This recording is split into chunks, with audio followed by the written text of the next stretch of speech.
back to Beyond Stereo, the Dolby Atmos podcast. I'm Dan Bucknell, and here we talk about the world of immersive technologies aimed at creating more meaningful and emotional experiences for film, music, and everything else. Okay, so today we've got the wonderful Dia Taylor with us on the podcast. Welcome. Hello, thank you for having me. No worries. I guess we should start with where we met. Maybe that's a good place to start, because that was a while ago now. Do you remember me reaching out to you for the first time? Yeah, that was... I vaguely remember. I remember I was living in Point Cook. Yeah, that's probably right. So that would have been, 2016, 17, something like that? Yeah, cool. So I think I was learning about filmmaking and trying to make my first film, and then I reached out to you. Or actually, I think maybe I put a call out on Star Now, and then you were one of the first people to put your hand up and go, "Yes, I'll help." Yay, go me! And it's sort of started this awesome thing, and we've worked together plenty since then. Yeah. I think you cast my partner at the time. Oh yeah, true. Yeah, that's right. Chris. Yeah. And I was like, hey, I'll help you since you're helping him. So there you go. Oh, amazing. There you go. Yeah. Cool. So, that project was so long ago, and I'll say to anyone listening, we never actually finished it. There was some problems with production and post production, and I'm not sure I even have the files anymore. I'm sure somebody does. And anyway, we've done so much since then. For anyone who doesn't know you, tell us a little bit about what you've done so far. What is it like a day for you? I'm sure there's a lot of people who don't know me. I'm an independent filmmaker based in Melbourne. I've been making films for the past 14, 15 years now. Wow. I started off making little short films in high school. Then I went into uni and I started getting more professional work. So stuff I've done that has been released. I've produced feature films, The Green Woman, Wanda and Sully, How Deep is the Ocean. I also directed and shadow produced Marital Problems, which was my first feature. When was that? So we shot it in 2014, 2015, I think, when I was about 19, 20. And it won Best Original Screenplay and Best Comedy at the 2018 Melbourne Underground Film Festival. And so Awesome. It must have been released around then. Yeah. Yeah, okay. Yeah, that's very interesting. So I guess it takes a while, obviously, to make a film just in general, but particularly with the indie ones, it can take a lot longer, Can you talk about that just a little bit and maybe why that is? Oh, yeah. I was actually asked this question the other day, actually, by an actor. Yeah, It's like, hey, why do features take so long in post? It can't be that hard. And I'm like, look, it is. It is, because a lot of features are often self-funded. There are the odd ones, the rare ones that do have funding, which is great. But for majority of us, it is self-funded. Yes. And to self-fund things, you need to work. True. So what happens? So you usually shoot the film, which can take a year or two, and then you get into post, which is when you start putting the film together. So it goes into editing, where you look through all the footage, you sync it up, you choose your best shots, and you're looking at about 100, 200 shots maybe, takes as well. So that can take a while, and then you build a rough cut, and you go over that 1,000 times until you're happy. And then once you have what we call picture lock, then you send it to your offline guys. So you get it color graded, color corrected, any VFX. There's usually VFX, sound mixing, composition, titles, stuff like that. And they all take a while because they're all, they're often working at the same time or together. So that usually takes a while. And then you get the film, the finalized film, and you run it through a few tests. You make sure it's all good for cinema, and then you submit to film festivals. Some film festivals don't allow the film to be publicly screened because they want the premiere. So Cannes is notorious for it. and a few other smaller ones. So what that means, just for anyone as well, like it basically means you can't have released your film yet. It has to be only in this festival. Sometimes it's an exclusive even, like you can only do that festival in a certain order. Is that right? Oh, yeah, which sucks because like to enter these festivals for a feature is $200, and then that's right. You can't enter them into anything else, or you have to work out, is this, okay, so this festival will tell me if it's been accepted or rejected on this date. So I got to make sure any other festivals I submit to are not passed already. Yeah. True. And that can take months. Yeah, and film features have a festival life, which means you submit them to festivals of usually a year. So once you start till you end, that's a year. So yeah, that and then you can release your film, and then you pick up a distro hopefully, and then they got to do all their stuff. Yeah, they got to figure out how to put it. Are they going to put it on streaming? Are they going to do physical media? And then they got to put it in their backlog, and that can take a couple of months as well. So by the time your film's released, it's a couple of years. Yeah, absolutely. I mean, there's all these other things that people sort of don't realize as well. Like, you've got to have the closed caption file, and you've got to make sure the sound mix is right for lots of different places. And all these different versions of the final delivery. Like, for example, just in my world, there might be, it might be the Dolby Atmos version. Then you've got the 5.1. And it's quite easy to make these. It's just that, it's just more things you got to organize, and, it can get very complicated. So, is that the same for the video side of things too? Like you've got to have your 4K version, then you've got to have your 1080 and all these different, formats. Oh, yeah. Festivals and streaming services accept different things. Like physical media usually likes 1080, which is fun. So if you've shot everything in 4K, you've got to downgrade. Yes. And then festivals, it's usually HD or 2K, usually depending on...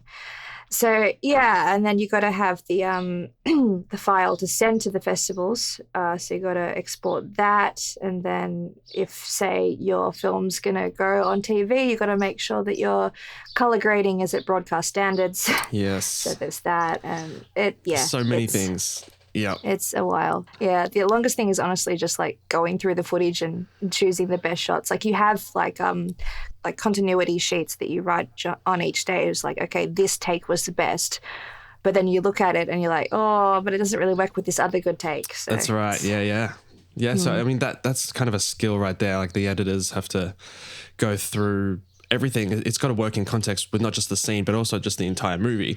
And there's all that as well. So that individual take you might love might not actually work for the rest of it. And sometimes we cut things like that. Yeah, kill your darlings, they say. Yeah, that's it. All right, so I sort of tell everyone on this podcast we're talking about immersion, and the Dolby Atmos thing is just one way to achieve that.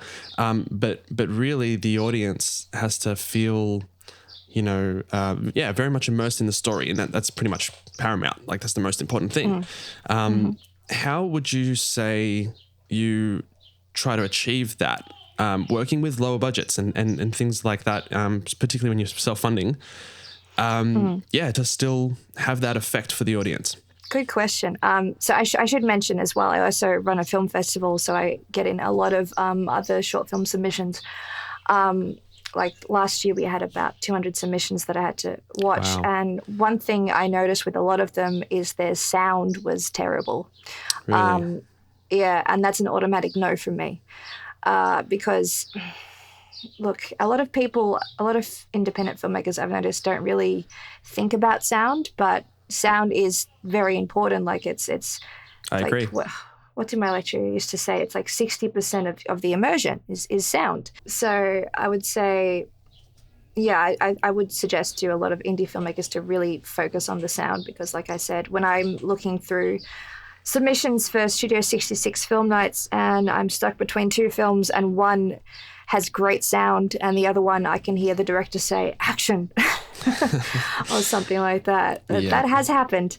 Really? Okay. I'm going to choose the the one with good sound. Yeah, or just so more produced or edited. yes, yeah, and which doesn't break our speakers. True, yes. But gaining that immersion, definitely, yeah, having good sound, a good sound mixer, and music definitely. Even in areas where you wouldn't think to have music. So a lot of Hollywood films I've seen that do this, where indies really don't, is even when they've got silent scenes, it's not completely silent. There's always something. Yes. There's always atmos, or there's a little bit of light music in the back, and that just kind of keeps you in a little bit.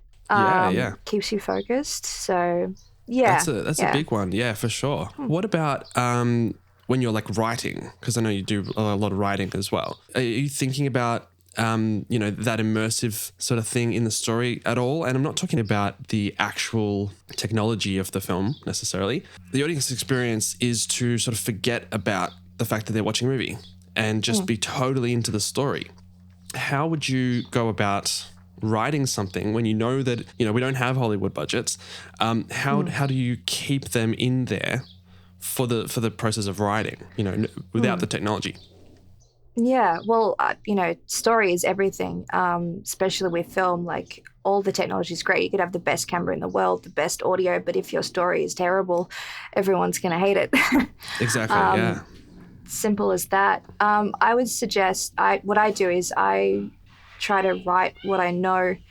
And from a producing point of view, I write knowing what I have access to. So Yes, I that makes won't sense. write like a film that's set in a multi-million-dollar mansion for like 20 pages, because I can't do that. I can't afford that. Yeah. So, but from a writing point of view, I guess you focus on characters and events, and you try to put these characters in positions that will test them. You basically put someone in the worst possible scenario Yes. every time, and your goal as the writer is to try to figure out how to get them out of that. And pain is interesting, and we as humans are drawn to drama and other people's lives and stories, and progress as well, like characters sort of breaking the mold and facing their enemies, like the hero's journey. So I would say, yeah, focusing on characters definitely is the biggest immersion thing. Yeah, I love that. That's amazing. I think that's a really good answer. Back to the budget sort of side of things. So I know you said you fund a lot of your own stuff, and obviously you got to work, and it takes time to build that up and put it all into things. Do you have any techniques or strategies, maybe is the right word, to spend money in a more efficient way when there's just not endless, funds? How do you go about choosing that? Oh, yeah. I guess you got to figure out your priorities. So, for example, I was on this film and they didn't really have the budget that they needed, and they wanted to hire these lenses that were like $8,000. Oh, wow. When they already had, a camera with lenses, not the best lenses in the world, but they were adamant, like, we need these lenses. I'm like, you're going to be shooting nothing with them because you can't afford your location. You can't afford your actors. I mean, it's... Yeah, so, there's sort of no point without those things. Yeah, exactly. So I'm like, you need to prioritize things. What I would suggest is make friends in the industry. Work on other people's films, prove that you're trustworthy, and just pull so many favors, like work for free on other people's stuff. And then, your main areas your budget is going to go in is probably crew pay, especially for the heads of department, the ones who are going to be on all the time. People deserve to get paid. Then you've got art department. With art department, I would suggest, like I said, see what you already have. Op shops are really good as well. There's so much weird stuff around in op shops. Ask your cast and crew stuff that they might have as well.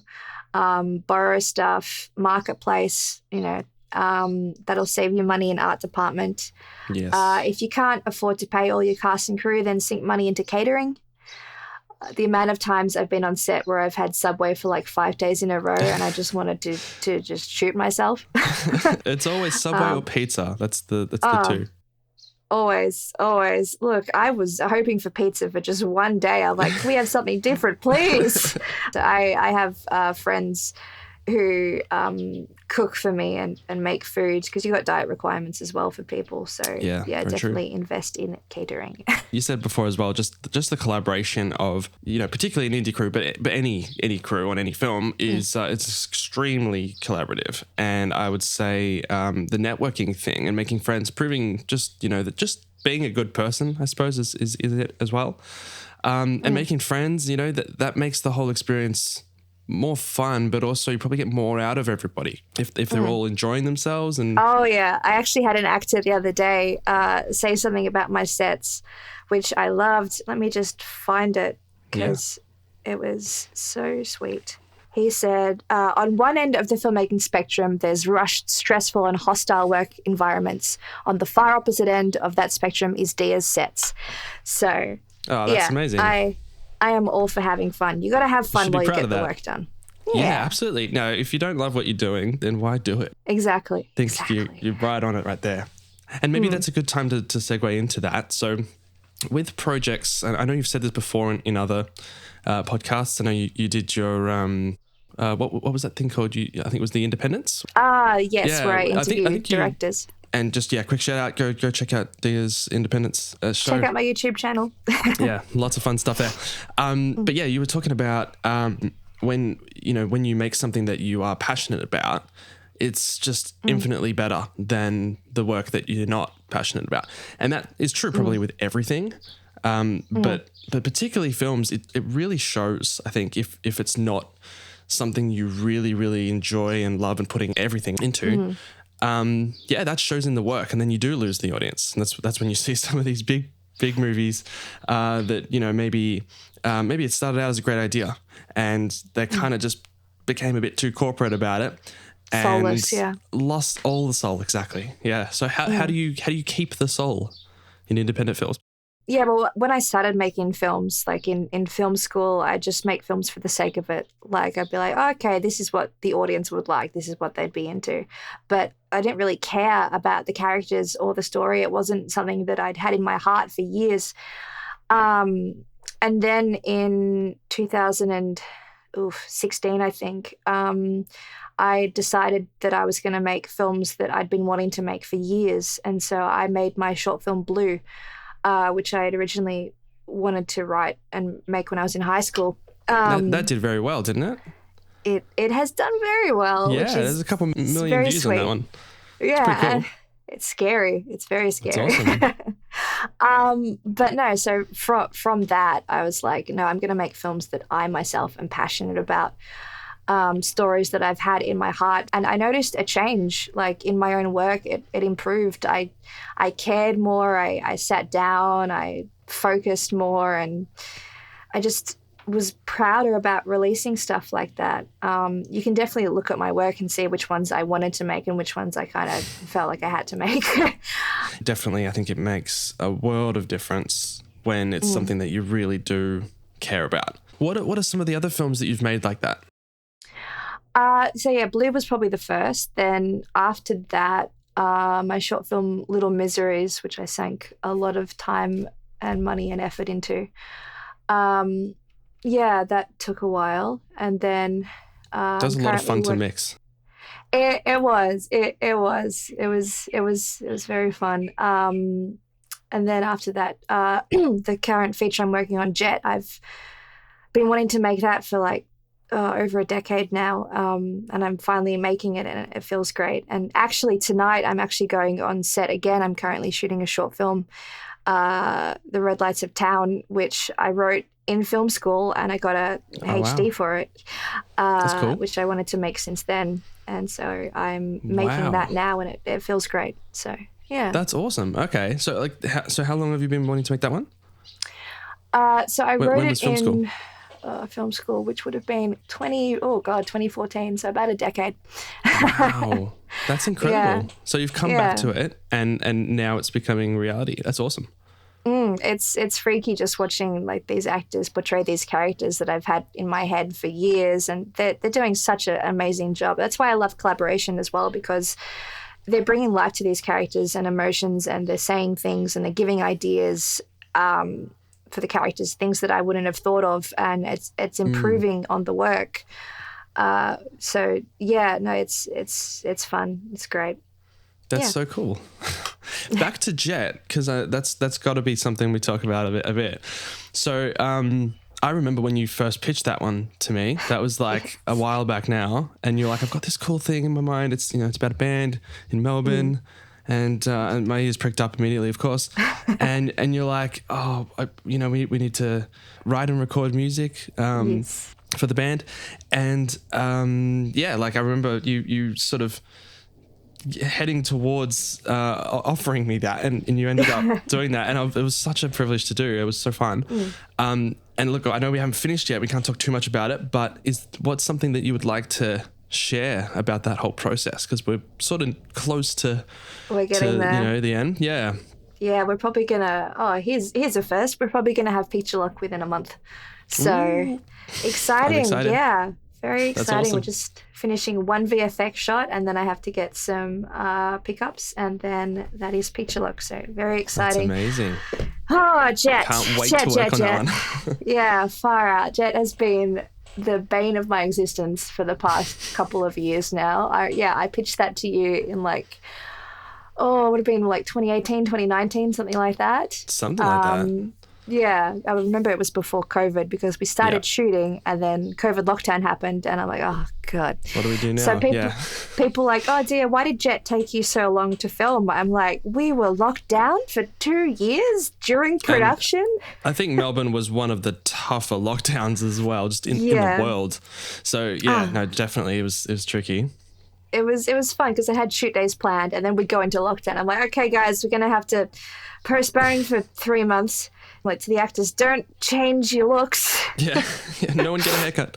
Oh my God, look, they were great. They were great. One of the actors actually changed her hair completely in lockdown, and then at the end of lockdown, she changed back for the film, and I'm like, I love you so much. Yeah, wow. Yeah. So yeah, no, Jett has taken a lot of time, effort, funds, stress. But we're almost there. And it's going to be worth it. I think it'll be cool.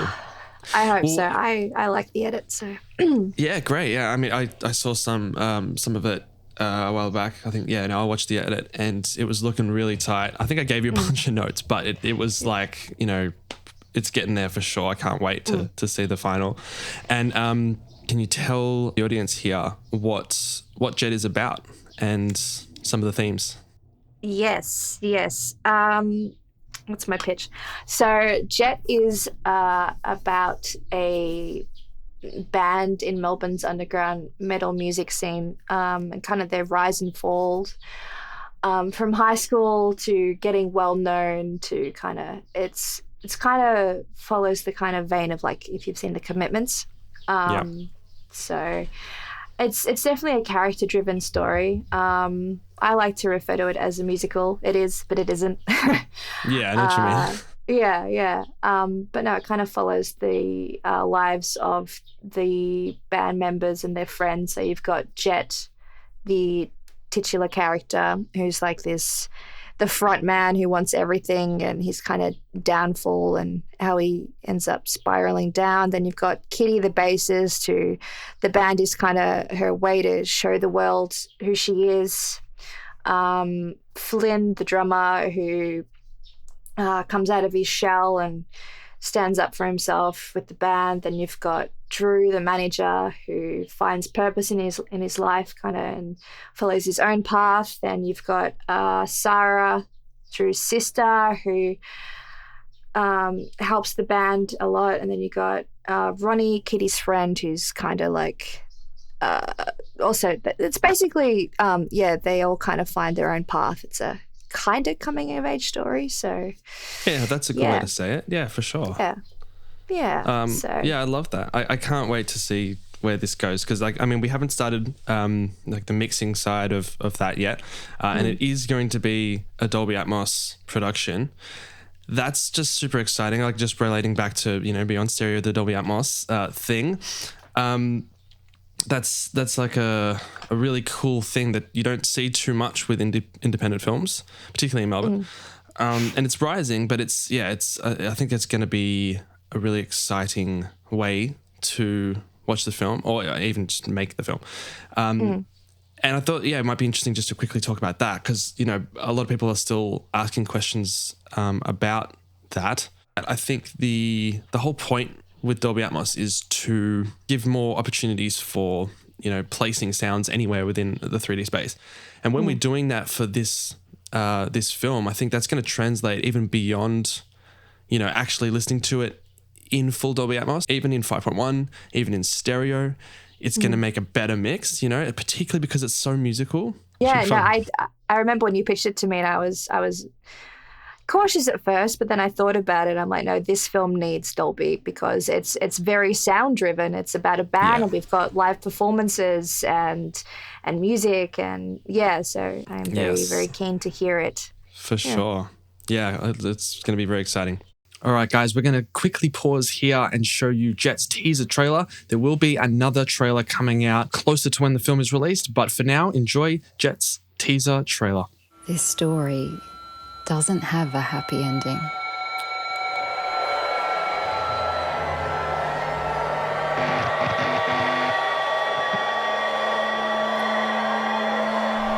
We are heavy lies the crowd. But it has music. And sometimes that's all you need. That was the teaser trailer for Jett, coming very, very soon. But for now, back to the podcast.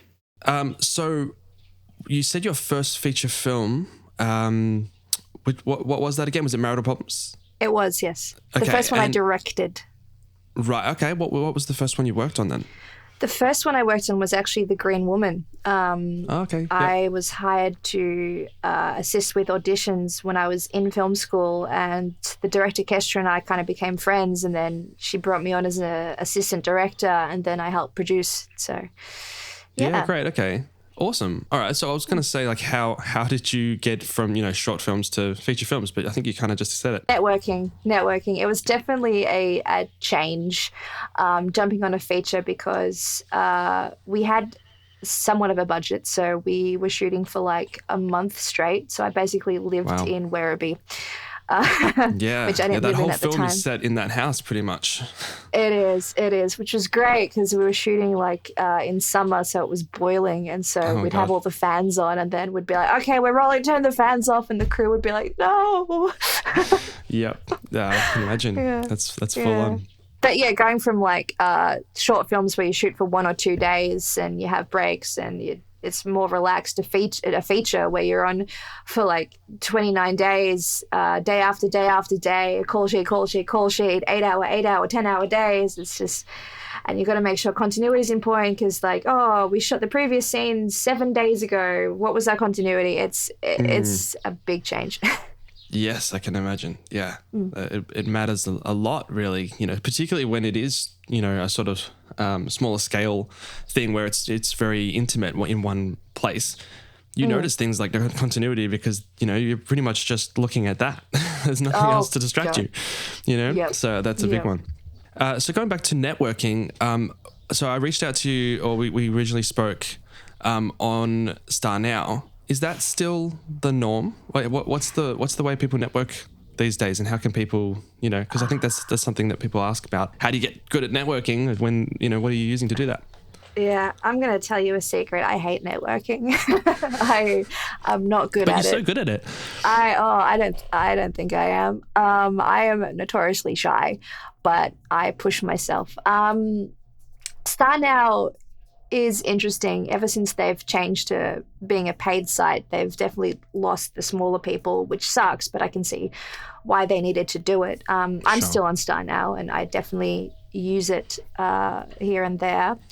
But honestly, like Facebook is becoming really good for networking. There's a lot of like groups out there where people post looking for cast and crew. But look, nothing beats in-person stuff. Like, not to plug it, but once again, I run a film screening night festival, Studio 66, and plug away. We have, yeah, yeah. In case you weren't aware, That's right. but yeah, we have screenings once a month, and a lot of the filmmakers come to them and network with the audience and talk about their films, and it's a really great vibe. And you've got like Filmonic as well in the city in Loop Bar, which do similar things where filmmakers come in and talk and chat. And look, most of the jobs I've gotten as a producer has been through just stuff like that, just chatting to people. I went like the other night at my film screening, this filmmaker came up to me, he's like, "Oh, you're a producer. I need a producer. What's a producer?" And I'm like, awesome. "Oh, you're in for a world of pain." Oh yeah. No, that's amazing. Yeah. So in person, particularly, like word of mouth, and then sort of as you go to events and things like that, would you say to maybe get started in this area, go to film festivals? Oh, 100%, 100%. And also just like, if you're just starting out, volunteer on film sets. Like, it sucks working for free. I get it. But look, we've all done it. Yeah, it's part of it. And just help out and talk to people, like the film I'm making at the moment, some of my runners are working for free and they volunteered, which I love. Of course, I'm trying to help them out as much as I can, but they're talking to my crew, they're having a good time, they're chatting, they're making friends and connections, and like I love to see it, because like that was me like 10 years ago. Just jump on film sets, build a network, make friends, jump on their film sets, and yeah, that's awesome. Making friends, I think, is a really big one, because it does it's a little bit cliquey in the industry.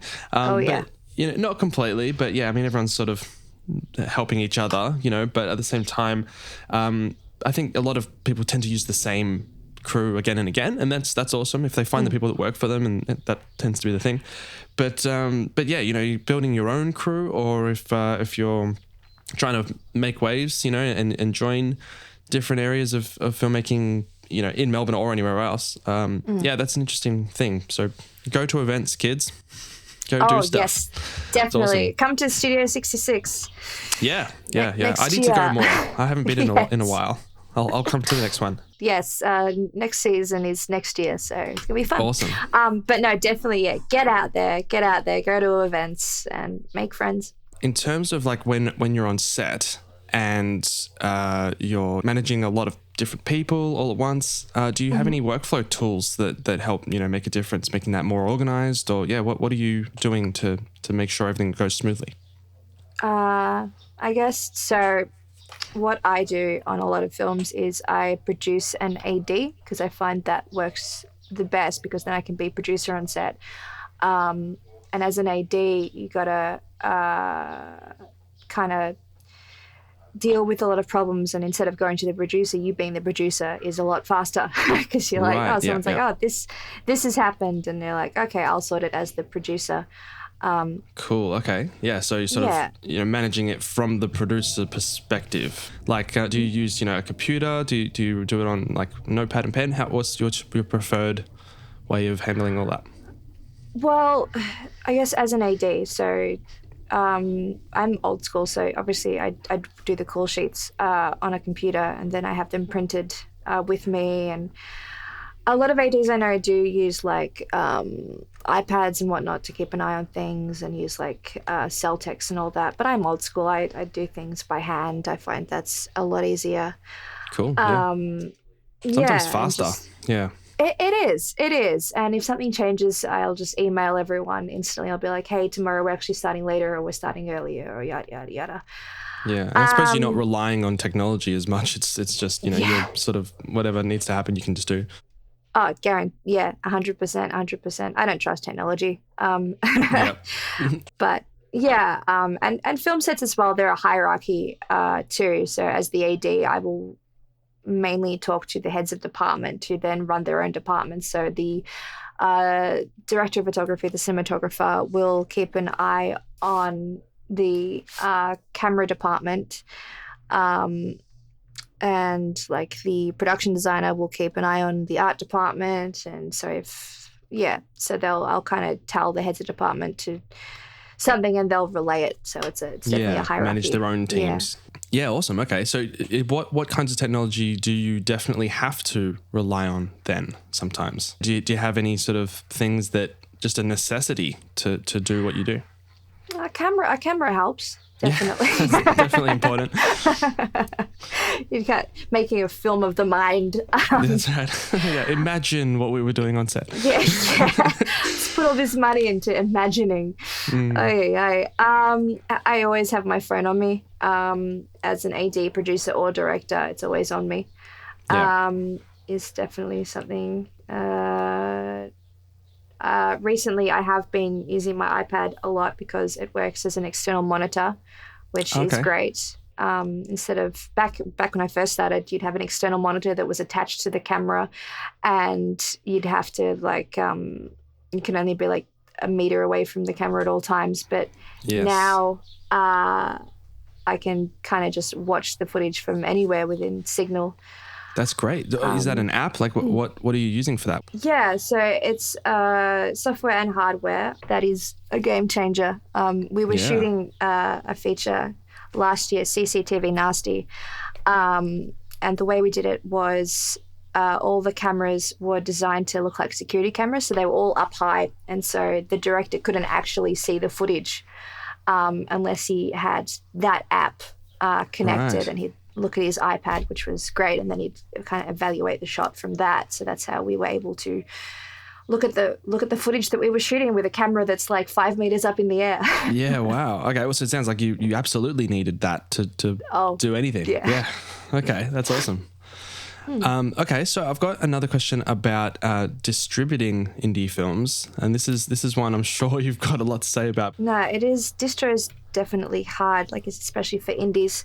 You'd want to have quality assurance, so you want production value. So having a good cinematographer, production designer, and soundies are definitely a must, because you want your product to be as polished as possible. Yes. A lot of distros do like it when you have actors who are like with a name, whether it be A grade, B grade, C grade. They love that.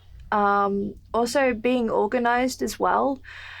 So to get a distro will often ask for things like behind the scenes photos, usually about 30. Still shots as well. They often ask for about 20 to 30, depending on who you go with. Yeah.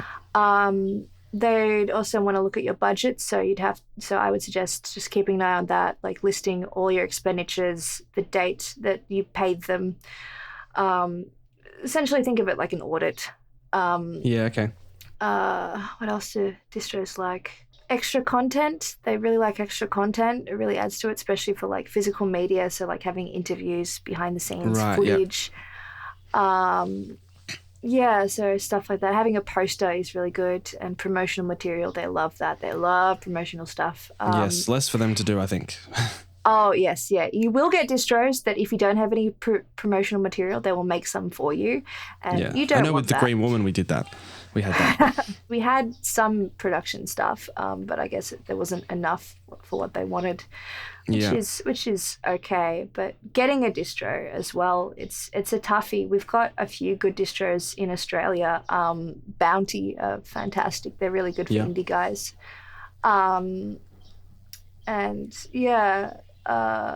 you'd also want like an international distro as well. Indie rights are really good. They're currently distroing one of our films at the moment, and they've been fantastic. Awesome. Do you often have multiple distributors for a film like that? Like one for domestic, one for international, or how does it usually work for what you've done? So me personally, no, I like to stick to one distro. But I have known other filmmakers that do have that. They'll go through multiple distros. Usually a distro requires a contract your film to be locked in for 2 to 5 years with them. And then you can either renew it or you can find someone else. But yeah, different distros definitely have strengths. And my advice is when you do get distros contacting you, because they will contact you, because they're trying to get product to sell, don't go with the first guys that contact you. Look everyone up. Look at the other films that they've released and look at where they've marketed stuff. And just be aware it's very unlikely that you'll make profit, unfortunately, in the indie scene. From what I've seen, and relating to what you're saying is just that to expect, a profit on these things is kind of hard. Like it's more about getting your film shown and getting out there, and then if profit happens, awesome. They say film is a business, but it's passion. Yes, don't make a film to make money. Make it because you want to tell a story, honestly. I've seen films where the filmmakers made it to make money and they're not great. They are very soulless. Let's talk about that a bit more, because that's something that really resonated with me recently, because it does tend to be more of a business and less of the, the love for it. I think how that happens is that, because the filmmakers are now relying on investors and you has to make money because they've spent millions of dollars.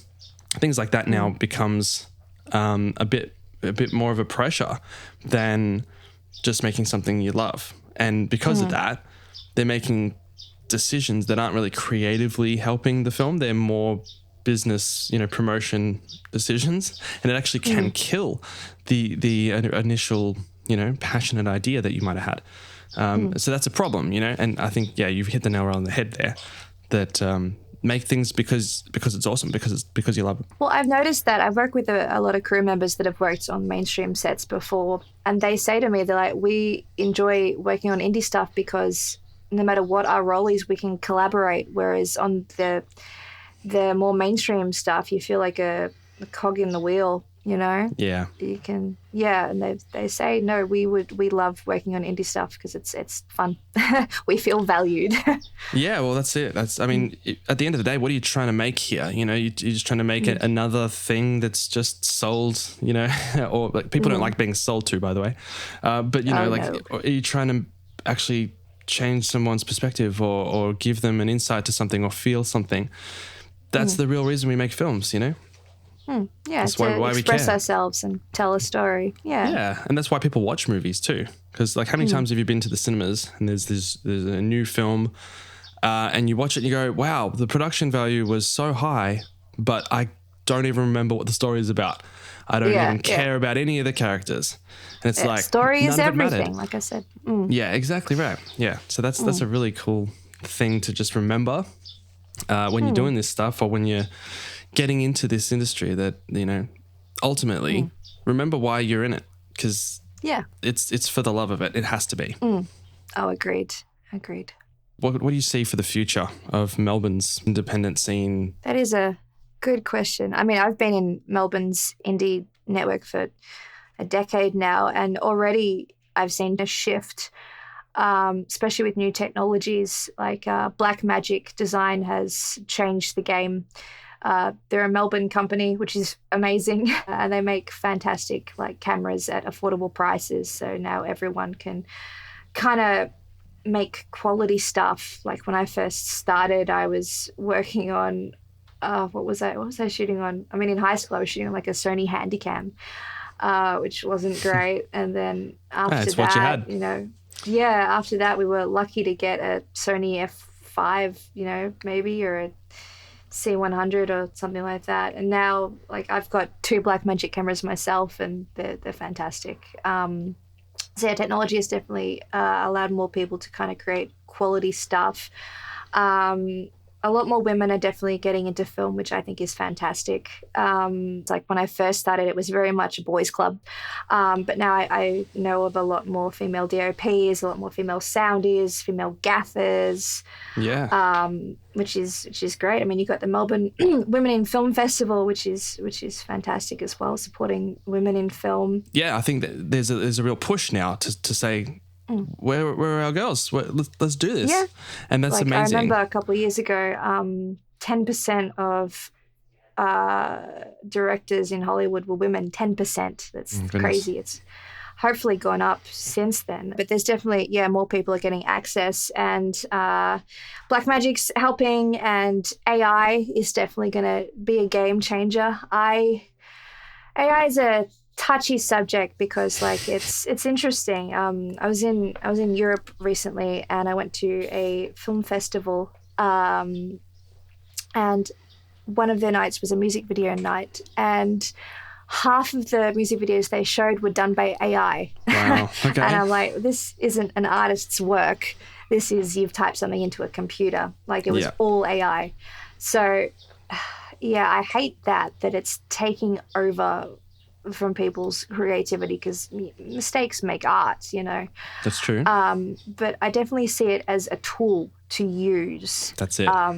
It should be a tool. It shouldn't be the thing that you use. You should use it to enhance shots, to make things smoother, scripts. It's great to pick up like spelling mistakes, but you don't want it to write your script for you, because I saw this quote that's like, if nobody bothered to make this film, why should I bother to watch it? True. It's a good point. Yeah. There's something to be said, though, I think, that, using AI as a tool, I mean, that's probably the best way to talk about it, but it will never really fully replace that human, thing. I think because of that, it's not such a bad thing that it exists, if we use it that way to enhance, like you said.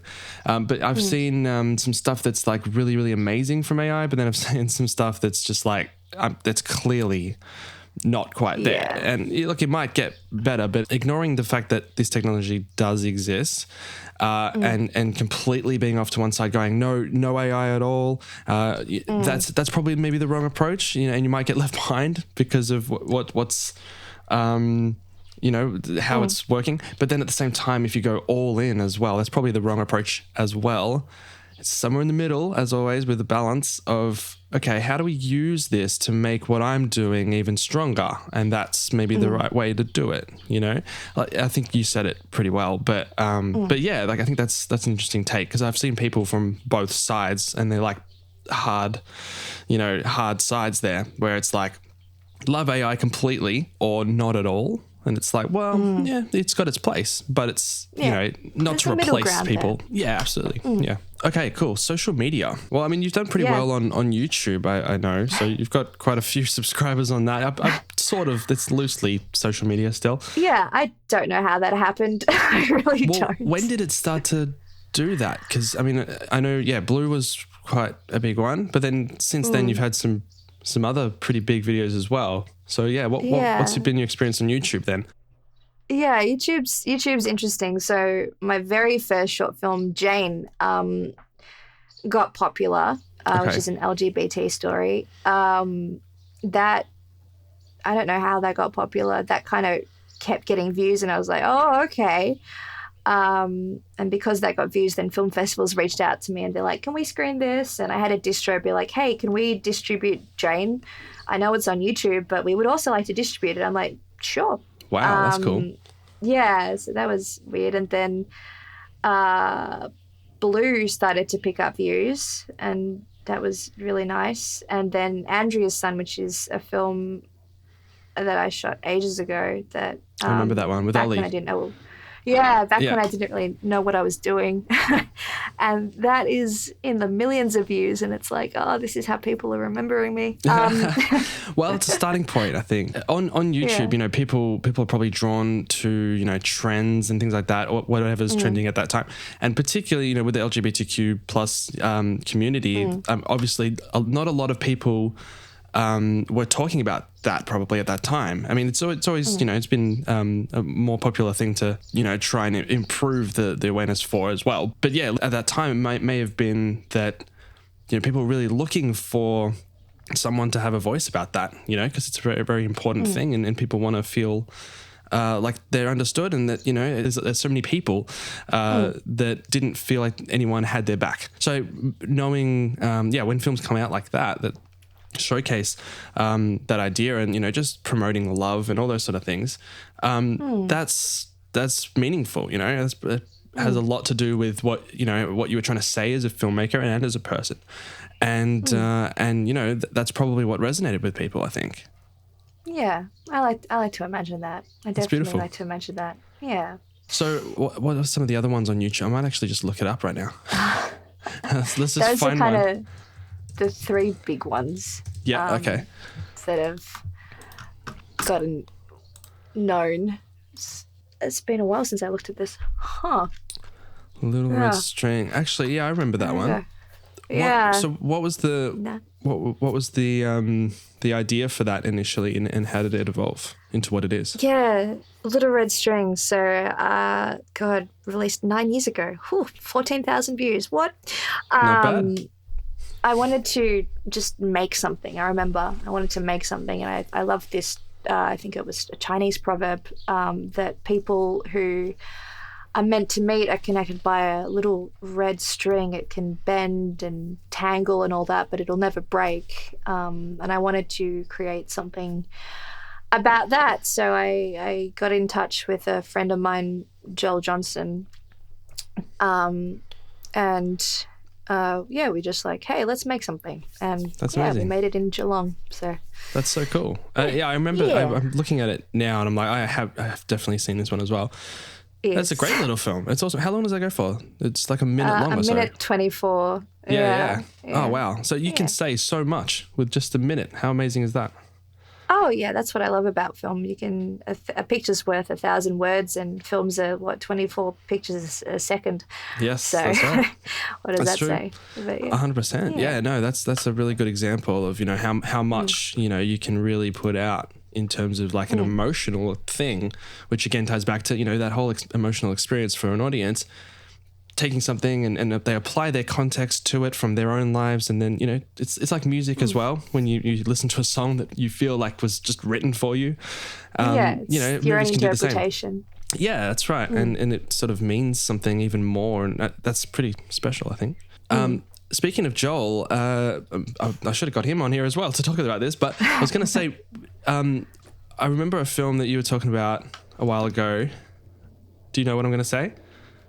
Is it about Novum? Yes, it is. Is that going ahead?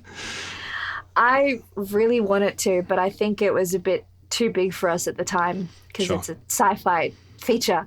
Yeah, yeah. I still do want to make it. It's just I wanted to make Jett first because I'm like, Marital Problems I shot in 2015 when I had no idea what I was doing, and Jett I wanted to prove myself, and then Disconnected I wanted to prove myself again, and soon once I get to that level. Oh, for sure. No, it's a big one because Go that's ahead, such an inspiring thing, and that really, I was like, I really want to work on that.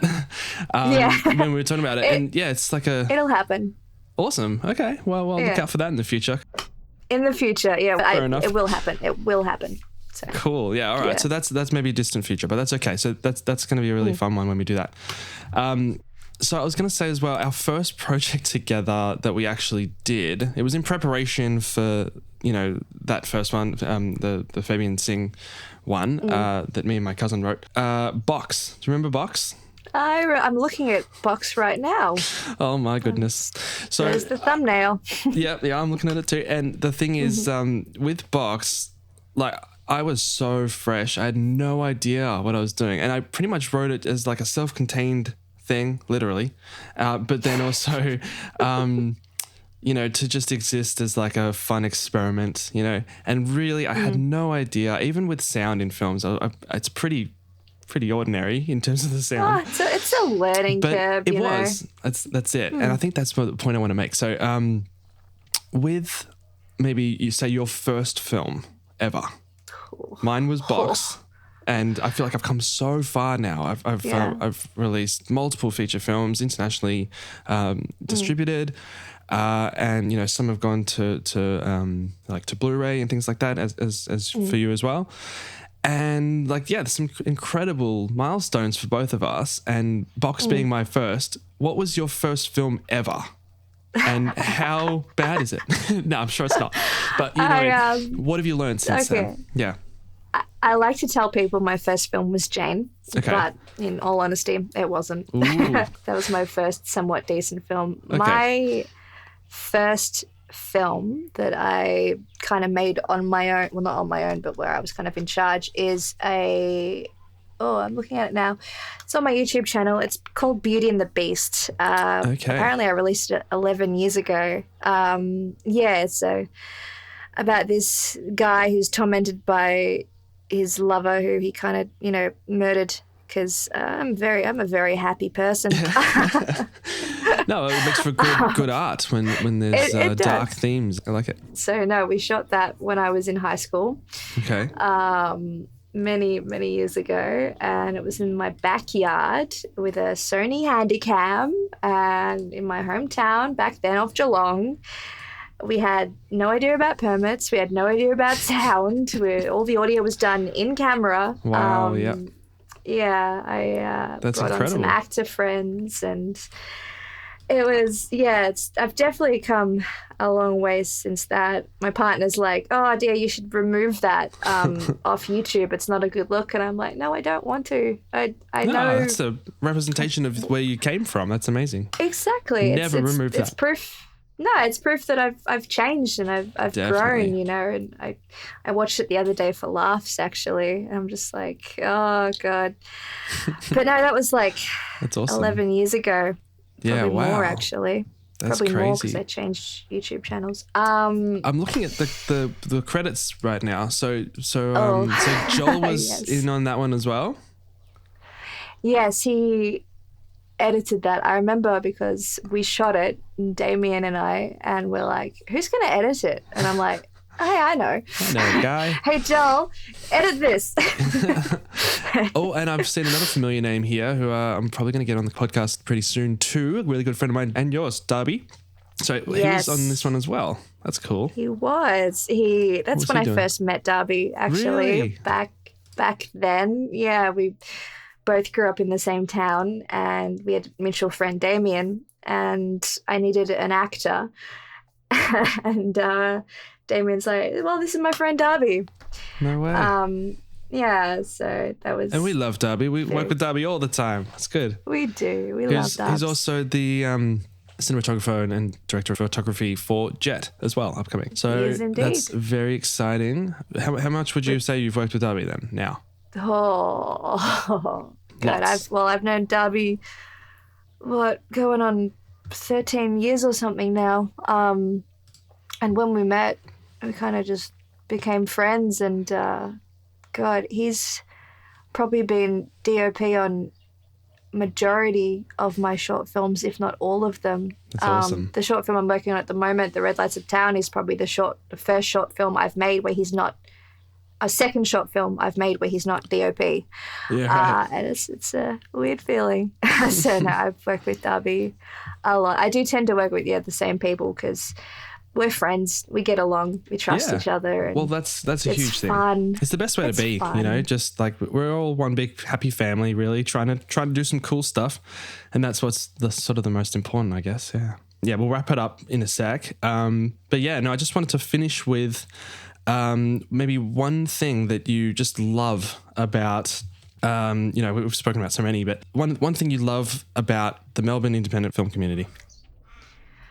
Oh, one thing I love. Look, I have been in this community for, like I said, going on a decade now. And I've made friends in it that have lasted a lifetime, that have helped me through some really difficult times in my life. And we help each other. And we share knowledge. And like I said, I said before that I've pulled favors where I'm like, hey, I'll work on your set if you work on mine. And that's been fine. And people it's a community. It's a community, and everyone has such different ideas, and they're supportive, and there's no real tall poppy syndrome. And if someone does well, we cheer them on. We're like, I saw you're going to interview Nick Kazakis. Yes, yeah, he's next. Yeah, like he's done really well, and everyone I know is like, oh, he's from Melbourne. He's one of us. Absolutely, no. Well, we all want everyone to succeed, and that's a big part of the industry. I think that makes it work is that we are all friends. There's not really a sense of competition as much as maybe in other industries. There can be, but it's it's there's very much some. more like we're all here trying to do cool stuff. I mean, there's still some competitiveness, but usually Sometimes. you find people who just want to make stuff and want to help. That's it. Yeah, that's the best way to be. Well, anyway, we'll wrap it up there. Thank you so much for coming on the podcast and having this chat with me. It was awesome. No worries. Thanks for having me. It's been fun. I'll speak to you soon. Definitely. See you, man. See you, mate. Bye. Bye.